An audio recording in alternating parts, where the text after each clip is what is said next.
सच्ची रामायण पेरियार ईवी रामास्वामी। पेरियार की दृष्टि में राम कथा।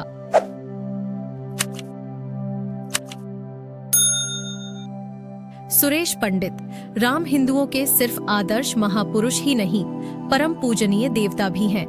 उनके जीवन को लेकर हिंदी और संस्कृत के अतिरिक्त अन्य भारतीय भाषाओं में बड़ी संख्या में रामकाव्य लिखे गए हैं।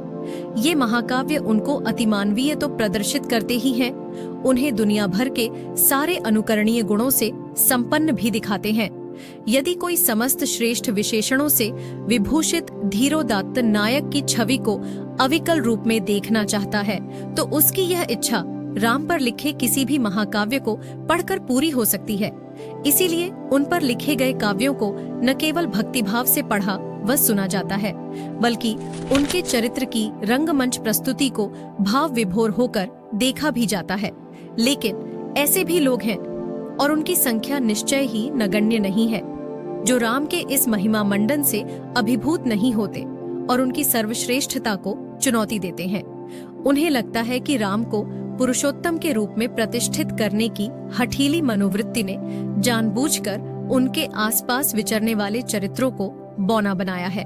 साथ ही उनका विरोध करने वालों को दुनिया की सारी बुराइयों का प्रतीक बनाकर लोगों की नजरों में घृणास्पद भी बना दिया जाता है।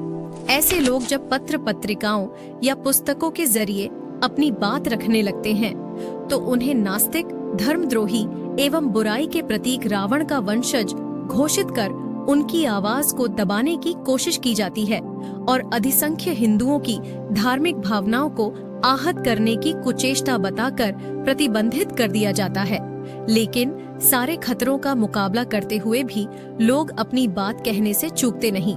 राम के आदर्श चरित्र का गुणगान करने वाली सैकड़ों राम कथाओं के बरक्स कई ऐसी किताबें आई हैं या आ रही हैं, जो रामायण की अपने ढंग से व्याख्या करती हैं और राम के विशालकाय व्यक्तित्व के सामने निरीह या दुष्ट बनाए गए चरित्रों की व्यथा कथा कहती हैं। राम के चरित्रगत दोषों को उजागर कर वे इन उपेक्षित, उत्पीड़ित लोगों के प्रति हुए अन्यायों एवं अत्याचारों को सामने रखती हैं। ऐसी ही एक किताब का नाम है Sachchi Ramayana, the Ramayana a true reading का अनुवाद, जिसे 14 सितंबर 1969 को महज इस वजह से उत्तर प्रदेश सरकार ने प्रतिबंध लगाकर जब्त कर लिया था, क्योंकि वह अन्य रामायणों की तरह राम के विश्ववंद्य स्वरूप को ज्यों का त्यों प्रस्तुत नहीं करती। इस रामायण के लेखक हैं ईवाई रामासामी पेरियार। उन्होंने तमिल में एक पुस्तक लिखी, जिसमें वाल्मीकि द्वारा लिखित एवं उत्तर भारत में विशेष रूप से लोकप्रिय रामायण की इस आधार पर कटु आलोचना की कि इसमें उत्तर भारत की आर्य जातियों को अत्यधिक महत्व दिया गया है और दक्षिण भारतीय द्रविड़ों को क्रूर, हिंसक, अत्याचारी जैसे विशेषण लगाकर न केवल अपमानित किया गया है, बल्कि कलह को केंद्र बनाकर राम की रावण पर विजय को दैवी शक्ति की आसुरी शक्ति पर, सत्य की असत्य पर और अच्छाई की बुराई पर विजय के रूप में गौरवान्वित किया गया है। इसका अंग्रेजी अनुवाद the Ramayana a true reading के नाम से वर्ष 1959 में किया गया। इस अंग्रेजी अनुवाद का हिंदी में रूपांतरण रामायण एक अध्ययन के नाम से किया गया। उल्लेखनीय है कि ये तीनों ही संस्करण काफी लोकप्रिय हुए, क्योंकि इसके माध्यम से पाठक अपने आदर्श नायक नायिकाओं के उन पहलुओं से अवगत हुए जो अब तक उनके लिए वर्जित एवं अज्ञात बने हुए थे। ध्यान देने योग्य तथ्य यह सामने आया कि इनकी मानवोचित कमजोरियों के प्रकटीकरण ने लोगों में किसी तरह का विक्षोभ या आक्रोश पैदा नहीं किया, बल्कि इन्हें अपने जैसा पाकर इनके प्रति उनकी आत्मीयता बढ़ी और अन्याय, उत्पीड़नग्रस्त पात्रों के प्रति सहानुभूति पैदा हुई। लेकिन जो लोग धर्म को व्यवसाय बना राम कथा को बेचकर अपना पेट पाल रहे थे, उनके लिए यह पुस्तक आंख की किरकिरी बन गई, क्योंकि राम को अवतार बनाकर ही वे उनके चमत्कारों को मनोग्राह्य और कार्यों को श्रद्धास्पद बनाए रख सकते थे। यदि राम सामान्य मनुष्य बन जाते हैं और लोगों को कष्टों से मुक्त करने की क्षमता खो देते हैं, तो उनकी कथा भला कौन सुनेगा और कैसे उनकी व उन जैसों की आजीविका चलेगी। इसीलिए प्रचारित यह किया गया कि इससे सारी दुनिया में बसे करोड़ों राम भक्तों की भावनाओं के आहत होने का खतरा पैदा हो गया है। इसीलिए इस पर पाबंदी लगाई जानी जरूरी है और पाबंदी लगा भी दी गई। लेकिन इलाहाबाद उच्च न्यायालय ने बाद में प्रतिबंध हटा दिया और अपने फैसले में स्पष्ट कहा कि हमें यह मानना संभव नहीं लग रहा है कि इसमें लिखी बातें आर्य लोगों के धर्म को अथवा धार्मिक विश्वासों को चोट पहुंचाएंगी।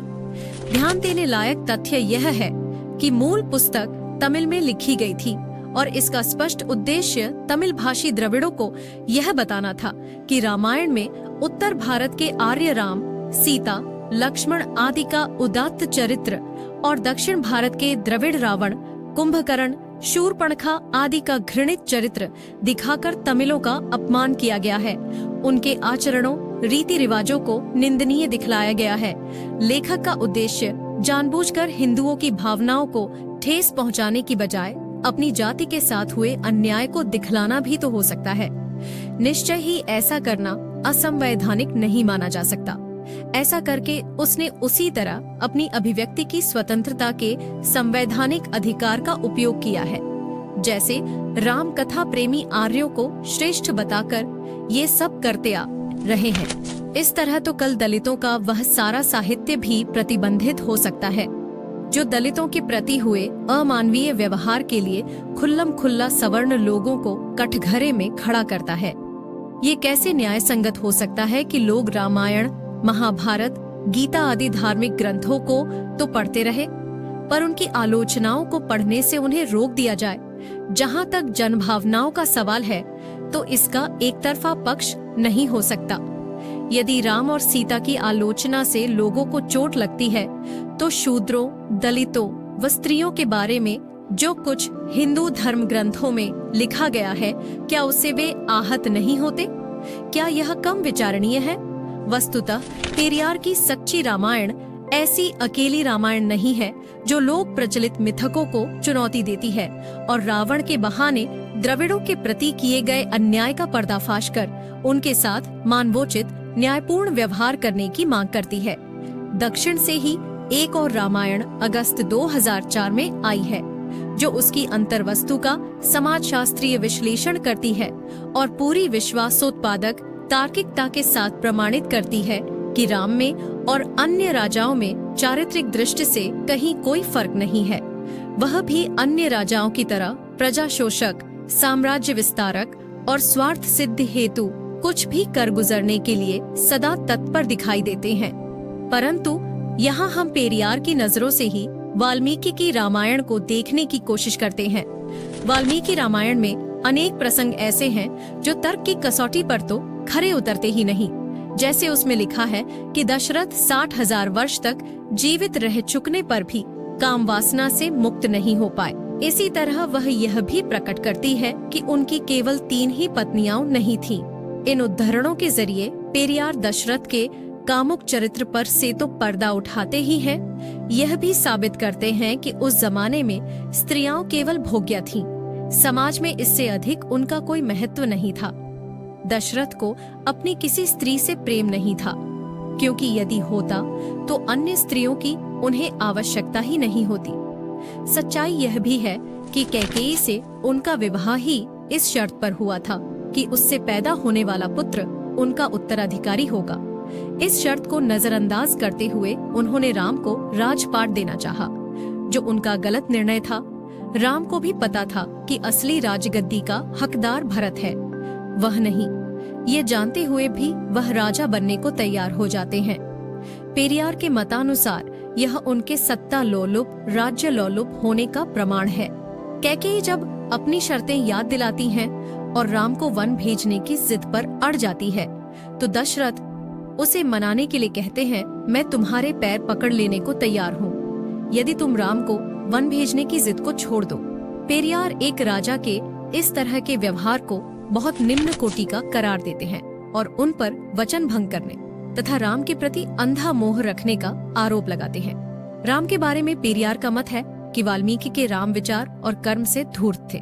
झूठ, कृतघ्नता, दिखावटीपन, चालाकी, कठोरता, लोलुपता, निर्दोष लोगों को सताना और कुसंगति जैसे अवगुण उनमें कूट कूट कर भरे थे। पेरियार कहते हैं कि जब राम ऐसे थे तो फिर राम अच्छे और रावण बुरे कैसे हो गए। उनका मत है कि चालाक ब्राह्मणों ने इस तरह के गैर ईमानदार, निर्वीर्य, अयोग्य और चरित्रहीन व्यक्ति को देवता बना दिया और अब वे हमसे अपेक्षा करते हैं कि हम उनकी पूजा करें। जबकि वाल्मीकि स्वयं मानते हैं कि राम न तो कोई देवता थे और न उनमें कोई दैवी विशेषताएं थीं। लेकिन रामायण तो आरंभ ही इस प्रसंग से होती है कि राम में विष्णु के अंश विद्यमान थे। उनके अनेक कृत्य अतिमानवीय हैं, जैसे उनका लोगों को शाप मुक्त करना, जगह जगह दैवी शक्तियों से संवाद करना आदि। क्या ये काम उनके अतिमानवीय गुणों से संपन्न होने को नहीं दर्शाते? उचित प्यार और सम्मान न मिलने के कारण सुमित्रा और कौशल्या दशरथ की देखभाल पर विशेष ध्यान नहीं देती थी। वाल्मीकि रामायण के अनुसार जब दशरथ की मृत्यु हुई तब भी वे सो रही थीं और विलाप करती दासियों ने जब उन्हें यह दुखद खबर दी तब भी वे बड़े आराम से उठकर खड़ी हुईं। इस प्रसंग को लेकर पेरियार की टिप्पणी है, इन आर्य महिलाओं को देखिए, अपने पति की देखभाल के प्रति भी वे कितनी लापरवाह थीं। फिर वे इस लापरवाही के औचित्य पर भी प्रकाश डालते हैं। पेरियार राम में तो इतनी कमियां निकालते हैं, किंतु रावण को वे सर्वथा दोष मुक्त मानते हैं। वे कहते हैं कि स्वयं वाल्मीकि रावण की प्रशंसा करते हैं और उनमें 10 गुणों का होना स्वीकार करते हैं। उनके अनुसार रावण महापंडित, महायोद्धा, सुंदर, दयालु, तपस्वी और उदार हृदय जैसे गुणों से विभूषित था। जब हम वाल्मीकि के कथनानुसार राम को पुरुषोत्तम मानते हैं तो उनके द्वारा दर्शाए इन गुणों से संपन्न रावण को उत्तम पुरुष क्यों नहीं मान सकते? सीता हरण के लिए रावण को दोषी ठहराया जाता है, लेकिन पेरियार कहते हैं कि वह सीता को जबरदस्ती उठाकर नहीं ले गए थे, बल्कि सीता स्वेच्छा से उनके साथ गई थी। इससे भी आगे पेरियार यहाँ तक कहते हैं कि सीता अन्य व्यक्ति के साथ इसलिए चली गई थी क्योंकि उनकी प्रकृति ही चंचला थी और उनके पुत्र लव और कुश रावण के संसर्ग से ही उत्पन्न हुए थे। सीता की प्रशंसा में पेरियार एक शब्द तक नहीं कहते। अपनी इस स्थापना को पुष्ट करने के लिए वह निम्न 10 तर्क देते हैं।